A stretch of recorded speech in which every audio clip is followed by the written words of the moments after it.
मुसाफिर तन्हा मुसाफिर मुसाफिर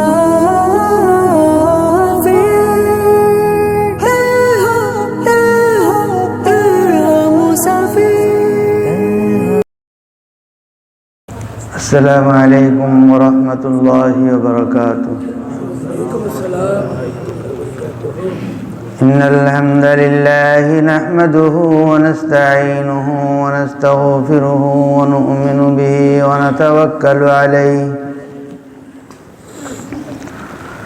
व नऊज़ु बिल्लाहि मिन शुरूरि अनफुसिना व मिन सय्यिआति अमालिना। من يهده الله فلا مضل له ومن يضلل فلا هادي له ونشهد أن لا إله إلا الله وحده لا شريك له ولا نذير له ولا وزير له ولا مثيل له ولا مشير له ولا معين له ونشهد أن سيدنا وسندنا وحبيبنا وطبيب قلوبنا وطبيب أرواحنا ومرشدنا ومولانا محمدا عبده ورسوله الذي أرسله بالحق بشيرا ونذيرا وداعيا إلى الله بإذنه وسراجا وقمرا منيرا. اللهم صل على سيدنا ومولانا محمد في أول كلامنا. اللهم صل على سيدنا ومولانا محمد في أوسط كلامنا. اللهم صل على سيدنا ومولانا محمد في آخر كلامنا. وصلى الله تعالى على خير خلقه محمد وعلى آله وأصحابه أجمعين.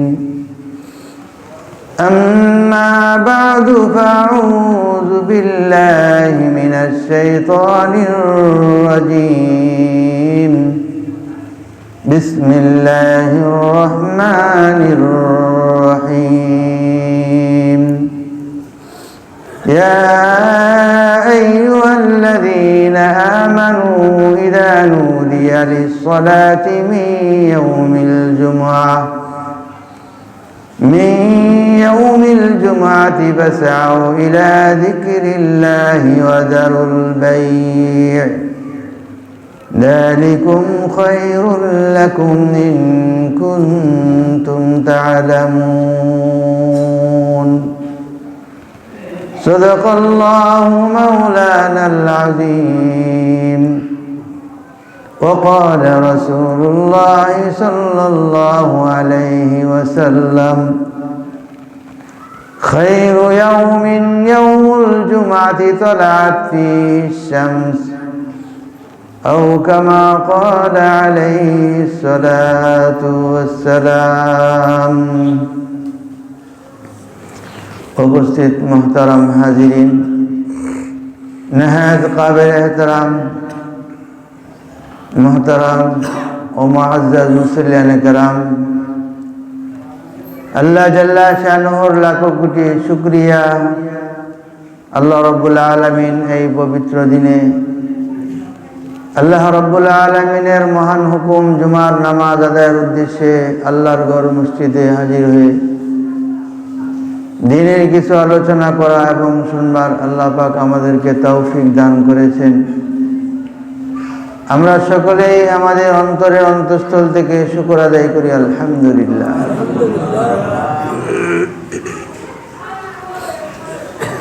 আল্লাহ রাব্বুল আলামিন জিন এবং ইনসানকে তার ইবাদতের জন্য সৃষ্টি করেছেন। ভিন্ন কোনো উদ্দেশ্যে আল্লাহ তাআলা জিন এবং ইনসানকে পয়দা করেন। এই জন্য আল্লাহ রাব্বুল আলামিন মানব জাতির জন্য যুগে যুগে নবী রাসূল প্রেরণ করেছেন। কারণ মানুষ তো কিছু রব্বানা লা ইলমা লানা ইল্লা মা আল্লামতানা, যে আমাদের কোনো ইলম নাই, কোনো জ্ঞান নাই, ইল্লা মা আল্লামতানা, আপনার জানানো ছাড়া। আল্লাহ তাআলা আমাদেরকে যা জানিয়েছেন সেটার জ্ঞান, সেটা আমাদের জানা আছে। আর যেগুলো আমাদেরকে জানান নাই তা আমরা জানি। সেই জন্য জানানোর জন্য যে হাত্তাকে হযরত আদম আলাইহিস সালাম যখন দুনিয়াতে এসেছেন, তখন দুনিয়াতে তো সব কিছু প্রস্তুত, রেডি পাইছেন। কিন্তু যতক্ষণ পর্যন্ত এই দুনিয়ার বস্তুর জ্ঞান হযরত আদম আলাইহিস সালামকে দান না করছেন, ততক্ষণ পর্যন্ত তিনি জানেন না। যেমন ফেরেশতাদেরকে যখন জিজ্ঞাসা করা হয়েছিল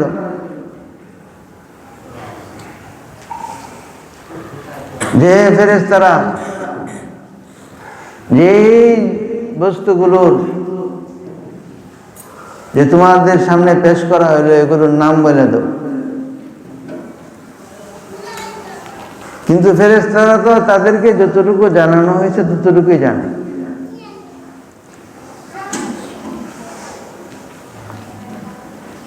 আর হযরত আদম আলাইহিস সালামকে জানানো হয়েছে বিদায়, যখন তাকে বলা হইলো সবকিছুকে বলে দিলেন। তাহলে এই বস্তুর জ্ঞান এই দুনিয়াতে আমরা যা চোখ দিয়ে দেখি, আমরা বলি, এই সব কিছুর নাম আল্লাহ তাআলা আমাদেরকে শিক্ষা দিয়েছে। যদি আল্লাহ তাআলা আমাদেরকে না শিখাইতেন তাহলে আমরা এগুলো বলতে পারতাম না।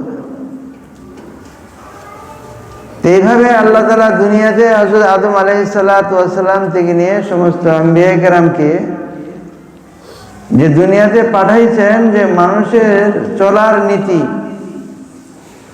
কিভাবে চলবে, এবং এই দুনিয়ার পরে, এই জগতের পরে যে আরেকটা জগৎ আছে, সেই জগৎ সম্পর্কে যে জ্ঞান, সেই জ্ঞানও আল্লাহ তাআলা আমাদেরকে দিয়েছেন আম্বিয়া কেরামের মাধ্যমে।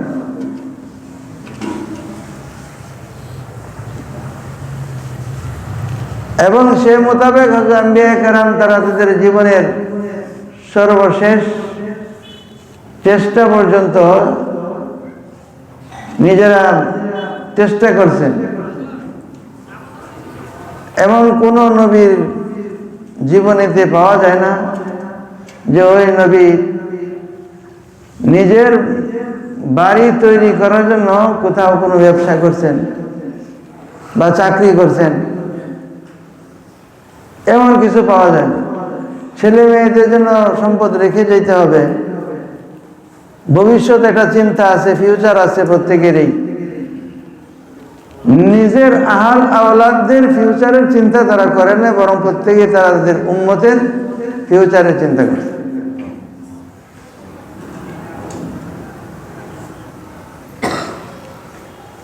তো ওই চিন্তায় আমাদেরকে আম্বিয়া কেরাম দিয়ে গেছেন, আর ওই চিন্তায় আমাদের করতে হবে, সেভাবেই আমাদের চলতে হবে। কিন্তু আমাদের কর্ম বলে দেয় যে আখিরাতের প্রতি যে আমাদের কতটুকু চিন্তা আছে। ইয়া আইয়ুহাল্লাযীনা আমানু ইযা নুদিয়া লিস-সালাতি মিন ইয়াউমিল জুমআহ ফাসআউ ইলা যিকরিল্লাহি ওয়া যারুল বাই'। হে ইমানদাররা, যখন জুমার আযান হয় জুমার দিনে, ফাসআউ ইলা যিকরিল্লাহ, জুমার নামাজের দিকে দৌড়ে যাও। ওয়া যারুল বাই', কাজ কাম ব্যবসা বাণিজ্য সব ছেড়ো। আমাদের তো আযান হয়ে গেছে, কিন্তু ব্যবসা বাণিজ্য দোকানপাট কি এখন বন্ধ হয়ে গেছে? সব চলতেছে। যে আযানের পরেও, আযানের 10-15 মিনিট চলে গেছে, জুমার দিন এক কাতারে হয় না। আযানের পরে জুমার নামাজের প্রস্তুতি ছাড়া যে কোনো কাজ করা হারাম। এটা জায়েজ না জায়েজের মাসলা না ভাই। যে জুমার দিনে যখন জুমার আযান হয়ে যায়, কারণ জুমার আযানটা ওই আউয়াল ওয়াক্তে দিয়ে দেওয়া হয়, যখন আযান হয়ে যায় আযানের পরে জুমার প্রস্তুতি ছাড়া যে কোনো কাজই হারাম। তাহলে কত মানুষ যে জুমার দিন এটি স্পেশাল একটা দিন, খায়রু ইয়াউমিন তলাআত ফিহি শামস ইয়াউমুল জুমআহ। আল্লাহর রাসূল সাল্লাল্লাহু আলাইহি সাল্লাম বলছেন যে সর্বশ্রেষ্ঠ দিন হইল যেদিন সূর্য উদয় হয়। যেদিন সূর্য উদয় হয় জুমার দিন সর্বশ্রেষ্ঠ দিন। সূর্য প্রত্যেক দিনই হয়, প্রত্যেক দিনেই দিন, কিন্তু প্রত্যেক দিনকে আল্লাহ রাসূল সাল্লাল্লাহু আলাইহি সাল্লাম শ্রেষ্ঠ দিন বলেন নাই, বরং বলছেন খায়রু ইয়াউমিন তলাআত ফিহি শামস ইয়াউমুল জুমআহ, যে সর্বশ্রেষ্ঠ দিন যেদিন সূর্য উদয় হয় ওই দিনটার নাম হলো জুমার দিন। খায়রে ইয়াউম, উত্তম দিন, শ্রেষ্ঠ দিন। এই শ্রেষ্ঠ দিন কিসের জন্য? যে এই দিনের একটা বড় প্রতিটি অংশ অত্যন্ত মূল্যবান, দামি। এই দিনের মধ্যে এমন একটা সময় আছে যে সময়ের মধ্যে বান্দা যখন আল্লাহর কাছে প্রার্থনা করে দোয়া করবে, সাথে সাথে আল্লাহ তাআলা সেই দোয়াকে কবুল করে নেন।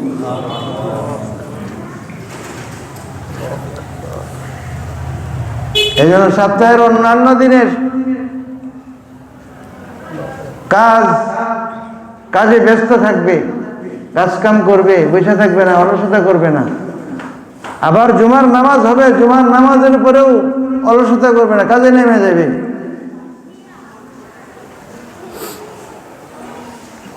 ফাইদা কুদিয়াতিস সালাতু ফান্তাশিরু ফিল আরদ, যখন জুমার নামাজ আজান আঞ্জাম হয়ে যাবে জুমার নামাজের, ফাসআউ ইলা যিকরিল্লাহ ফান্তাশিরু ফিল আরদ ওয়াবতাগু মিন ফাযলিল্লাহ, রিজিকের তালাশে বাইরে যাও, জমিনের মধ্যে তোমরা ছড়াইয়া যাও। যেটা হুকুম আছে সেই হুকুম না করে দেখা গেছে জুমার দিনকে গুনার কাজের মধ্যে ব্যবহার করা। জুমার আগেও গুনার মধ্যে লিপ্ত হয়, জুমার পরেও গুনার মধ্যে লিপ্ত হয়। এই দিনকে তো আল্লাহ তাআলা সর্বশ্রেষ্ঠ দিন বানাইছেন, আল্লাহ রাসূল সাল্লাল্লাহু আলাইহি সাল্লাম সর্বশ্রেষ্ঠ দিন বলছেন। ফীহি খুলিকা আদম, হযরত আদম আলাইহিস সালাতু ওয়াস সালামকে এই শুক্রবার দিন সৃষ্টি করছেন আল্লাহ তাআলা। সুবহানাল্লাহ। আদমকে আশরাফুল মাখলুক, ইনসান, সর্বপ্রথম মানুষ দুনিয়াতে, আশরাফুল মাখলুক, এই মানুষকে সৃষ্টি করছেন কোন দিনে? সর্বশ্রেষ্ঠ দিনে। তাহলে যে কওমকে আল্লাহ তাআলা সর্বশ্রেষ্ঠ দিনে সৃষ্টি করছেন, ওই দিনটাও কি যে কম দামি হবে না বেশি দামের হবে? বেশি দামের হবে। যে দিনটার দাম বেশি ওই দিনের মধ্যে আল্লাহ তাআলা আমাদেরকে সৃষ্টি করছে।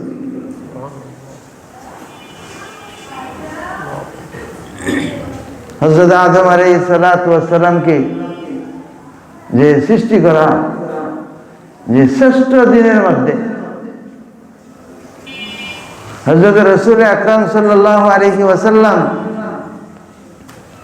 জুমার দিনে জুমার নামাজ পড়াইতেছেন। সিরিয়া থেকে মাল আইছে, ব্যবসায়ী কাফেরা চলে আসছে। সারা সপ্তাহে কখনো পাওয়া যায়, কখনো পাওয়া যায় না।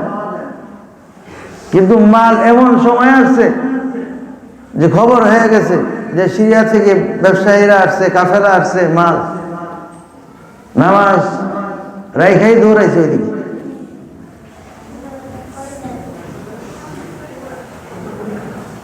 তখন এই সূরা জুমা নাযিল হয়েছে যে যখন আজান হয়ে যাবে ফাসাউ ইলা যিকরিল্লাহ ওয়া যারুল বাই, যে তোমরা নামাজের দিকে দৌড়াবে। ওয়া যারুল বাই, বেচা কিনা ওই দিন বন্ধ, ওই সময় বেচা কিনা বন্ধ। আজানের পরে কোনো বেচা কিনা নাই। আজানের পরে বেচা কেনা হইলেও ওই বেচা কিনা ওটা হারাম হবে, হালাল হবে না, ওই কাজটা হারাম। খায়রু ইয়াউমিন তালাআত ফীহি শামসু ইয়াউমুল জুমআ ফীহি খুলিকা আদম ওয়া ফীহি উদখিলাল জান্নাহ।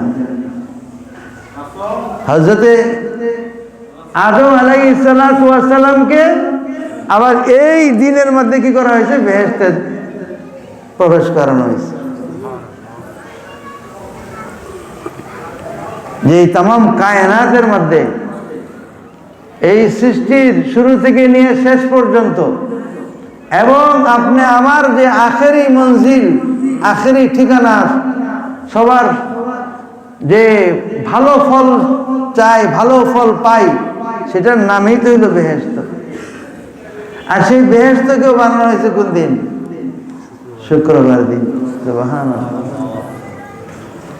তাহলে কেমন দিনটাকে আল্লাহ তাআলা বাছাই করে নিয়েছে। হযরত আদম আলাইহিস সালাতু ওয়াস সালামকে এই দিনে সৃষ্টি করছে, বেহেশতের মধ্যে এই দিনে দিছেন। বেহেশত কি চারটিখানি কথা? এটা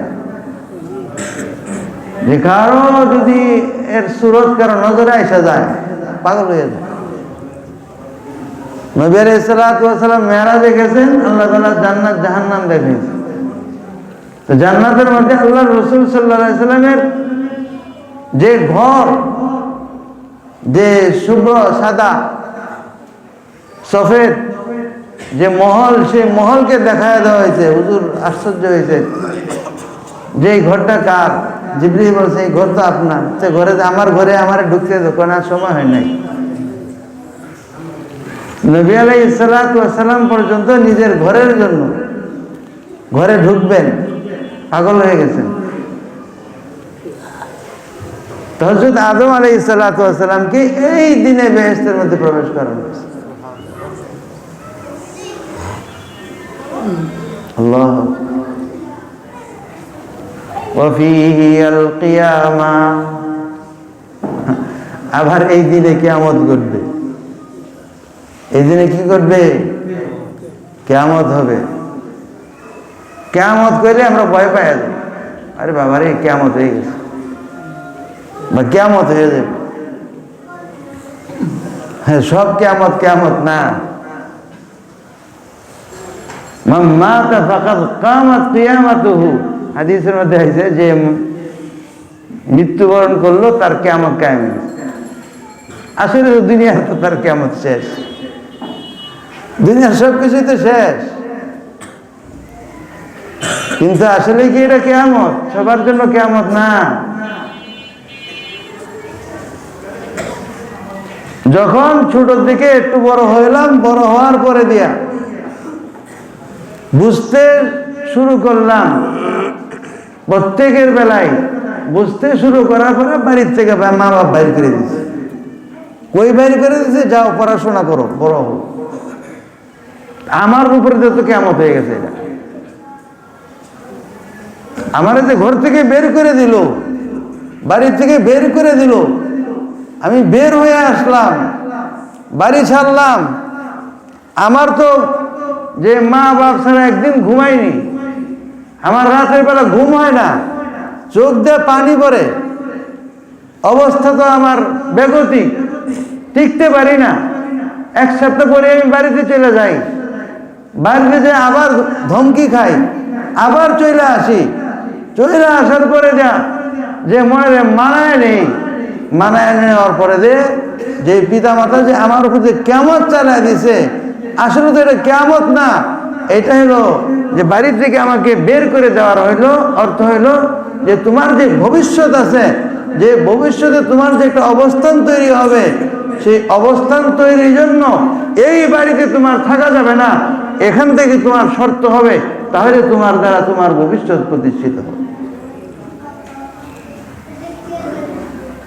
আল্লাহ তাআলা এই দিনে কিয়ামত ঘটাবেন, এর অর্থ হইল যে তার জীবনকে, যে হযরত রাসূল আকরাম সাল্লাল্লাহু আলাইহি ওয়াসাল্লাম, হযরত আম্বিয়া কেরাম মানুষকে যেভাবে গুনাহমুক্ত বেগুনাহ হইয়া নেক আমল কইরা কষ্ট কইরা মেহনত কইরা দুনিয়াতে জীবন যাপন করে আল্লাহর হুকুমকে মেনে তারপরে যখন সে যাবে, তখন তার মৃত্যু হবে, মৃত্যু হওয়ার পরে আল্লাহ তাআলা ওই কিয়ামতের ময়দানে তার জন্য আরামের জায়গা আরশের নিচে ছায়া দেওয়া হবে, এরপর বিচার আচার হবে, বিচার আচার হওয়ার পরে আল্লাহ পাক তাকে বেহেশত দেন।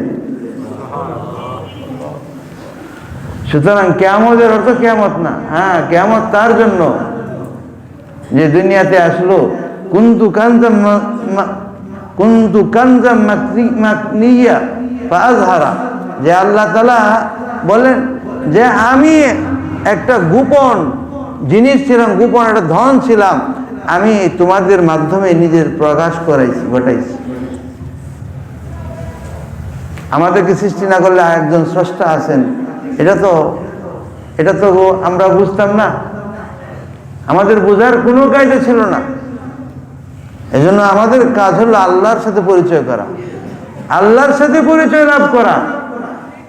যদি আল্লাহর সাথে পরিচয় লাভ করতে পারি যে তিনি আসলে কে, তার দাম কত,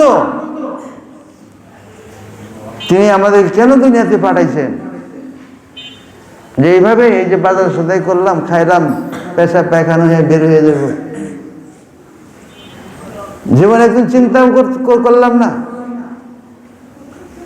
তাফাক্কারু ফি খালকিল্লাহ, আল্লাহ কত ছোট বড় কত প্রকারের মাখলুক তিনি সৃষ্টি করছেন, একটু চিন্তা করো, একটু চিন্তা করে দেখো না। এই যে দুইটা চোখ, এই দুইটা চোখকে নিয়ে একটু চিন্তা করে দেখো। আল্লাহ না করো কারো চোখ দুইটা যে কোনো কারণ নষ্ট হয়ে গেছে, তখন তো বুঝতে পারবে যে আল্লাহ কত বড় দামি এবং দামি নিয়ামত আমাকে চোখ দুইটা দিয়েছিল।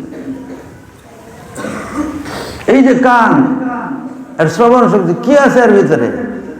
এখানে কোনো বাজনা বাজে ভিতরে? যে ওই বাজনার দ্বারা তৈরি হয়, এটা একটা পর্দা শুধু লাগাই দিয়েছে ওখানে ভিতরে,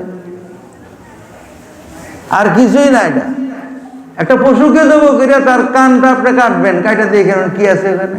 নিজেটা তো কাটা সম্ভব না, মানুষকে কাটা সম্ভব না। হালাল একটা পশুকে জব করার পর আপনি ওটাকে দেখেন, আপনি ওখানে কি আছে? কিছুই নাই ওখানে। অথচ এর ভিতরে আল্লাহ তাআলা কত যে শ্রবণ শক্তির মতো নিয়ামত আল্লাহ তাআলা গচ্ছিত রেখে দিয়েছে।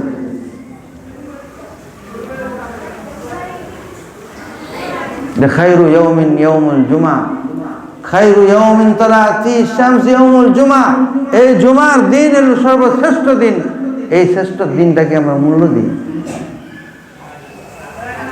গপ্প গুজারি, আড্ডা, এইগুলোতে লিপ্ত না হইয়া ঘরে বৈশা বা ঘরে পরিবেশ না থাকলে মসজিদে আইসা সূরা কাহফ তেলাওয়াত করে, জুমার দিনের বড় আমল এটা। বুজুর্গানা দিন এটা আমল করছেন, রাসূল সাল্লাল্লাহু আলাইহি ওয়াসাল্লাম নিজে আমল করছেন। বড় বড় ফিতনা থেকে বাঁচা যায়। সবচেয়ে বড় ফিতনা হলো যে দাজ্জালের ফিতনা, যার হাতে জান্নাত জাহান্নাম সব থাকবো। আল্লাহ না করুক আমাদের সামনে চলে আসে, একজনই ইমান থাকবেন, ইমান রাখাই সম্ভব না।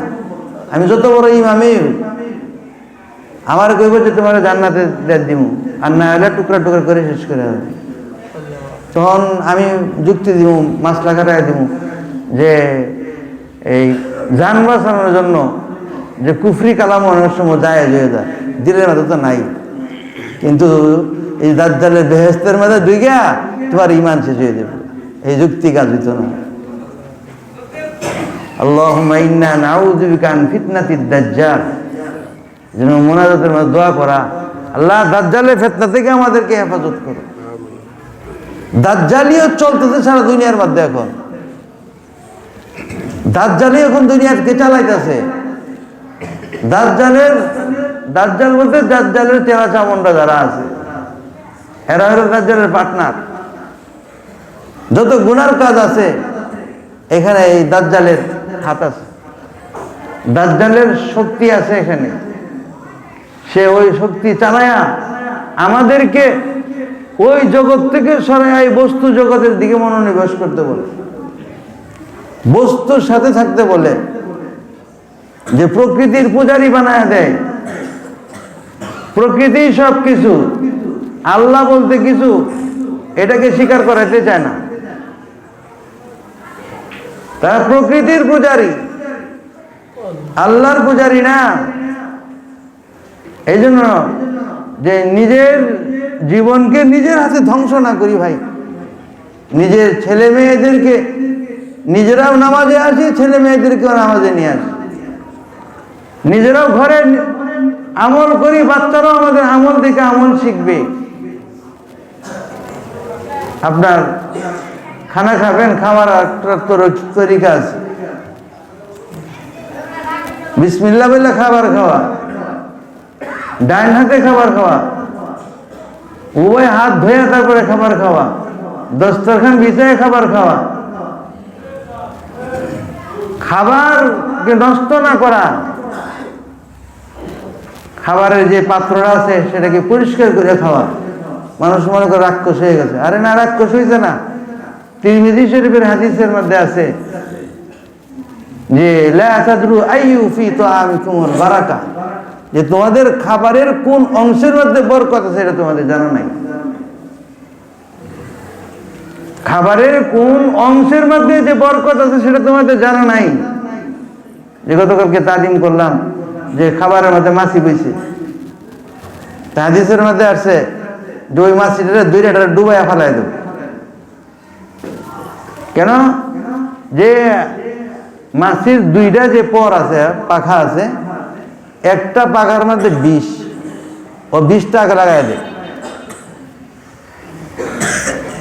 এই জন্য ধরে ওরা ডুবাই দিলে ওই তার প্রতিষেধক কিন্তু আর এটার মধ্যে রয়ে গেছে, তখন যখন ডুবাই দেয় তখন ওইটা ছেড়ে দেয়। দেখছেন আল্লাহ তাআলার কুদরত, এক মাছির মধ্যে দুই পাখার ভিতরে দুইটা জিনিস রাখছে, একটার মধ্যে বিষ রাখছে আর একটার মধ্যে তার ওষুধ রাখছে। তাহলে যদি ওই ওই মাছিটাকে ধরে চুবাই দেওয়া যায় তাহলে বিষটা শেষ হয়ে যায়। হ্যাঁ, এরপরেও যদি আল্লাহ রাসূল সাল্লাল্লাহু আলাইহি ওয়াসাল্লাম বলছেন যে তোমাদের খাইতে যদি মনের ভিতরে শক শক লাগে তাহলে খাবার পরিহার করো, কিন্তু যদি ধরে তাকে চুবানি দিয়ে দিতে পারো তাহলে ছেড়ে দেওয়ার কোনো দরকার নাই, কারণ তার ওষুধ সেখানে পড়ে গেছে। তাহলে আল্লাহ তাআলা দেখেন একটা মাছি, এই মাছির মধ্যে কি রাখবে, দেখ পরের মধ্যে বিষ আর এটার মধ্যে ঔষধ। এদের খাবার যখন খাবে তখন পরিষ্কার করে খাওয়া, গোশতের হাড্ডি এটা ভালো করে চাবাইয়া খাওয়া। কেন? যে আল্লাহ তাআলার নিয়ামত। এবং হাদিসের মধ্যে বলা হয়েছে যে এই খাবার এটা হলো সরকারি মাল। সরকারি মাল বলতে আল্লাহর দেওয়া মাল, কারণ এটা আমার বাবা তৈরি করে নাই, আপনি আমার বাবা তৈরি করে নাই। একটা গম তৈরি করার মতো ক্ষমতা পৃথিবীর কারো নাই। একটা গমের দানা তৈরি করবে পৃথিবীর মধ্যে কেউ কারো নাই। এই জন্য আল্লাহ রাসূল সাল্লাল্লাহু আলাইহি ওয়াসাল্লাম খাবারকে বলছেন এই খাবার হলো আল্লাহর নিয়ামত, এই নিয়ামত হলো সরকারি নিয়ামত। আল্লাহ তাআলা আমাদেরকে আমল করার তৌফিক দান করুন। ওয়া আখিরু দাওয়ানা আলহামদুলিল্লাহ।